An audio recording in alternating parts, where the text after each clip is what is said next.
Our motivation after that is something I will leave to psychologists. We knew now that some terrible extension of the camp horrors must have crawled into the night burial place of the aeons. Hence, could not doubt any longer the existence of nameless conditions, present or at least recent, just ahead. Yet in the end, we did let sheer burning curiosity drive us on. Danforth whispered again of the print he thought he had seen at the alley, turning in the ruins above, and of the faint musical piping which he thought he had shortly afterward half heard from unknown depths below.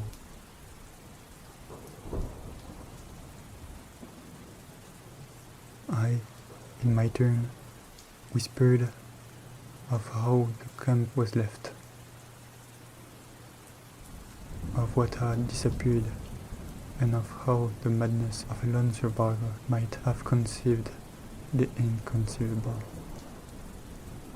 But we could not convince each other, or even ourselves, of anything definite. We had turned off all light as we stood still, and vaguely noticed that a trace of deeply filtered upper day kept the blackness from being absolute. Having automatically begun to move ahead, we guided ourselves by occasional flashes from our torch. The disturbed debris formed an impression we could not shake off, and the smell of gasoline grew stronger.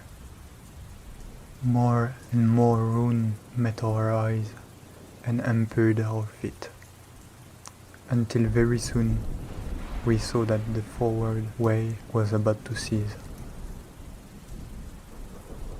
We had been all too correct in our pessimistic guess about that rift glimpsed from the air. Our eternal quest was a blind one, and we were not even going to be able to reach the basement out of which the abyssward aperture opened. The torch flashing over the grotesquely carved wall of the blocked corridor in which we stood showed several doorways in various states of obstruction, and from one of them, the gasoline odor, quite submerging, came with special distinctness.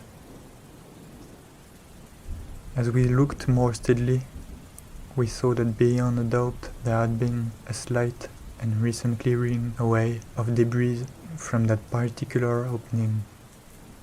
Whatever the lurking horror might be, we believed the direct avenue toward it was now plainly manifest.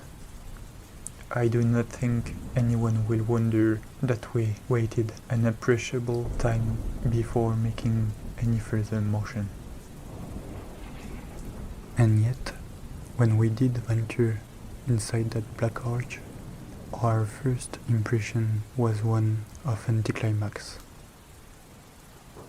For amidst the littered expanse of that sculptured crypt, there remained no recent object of instantly discernible size, so that we looked instinctively, though in vain, for a further doorway.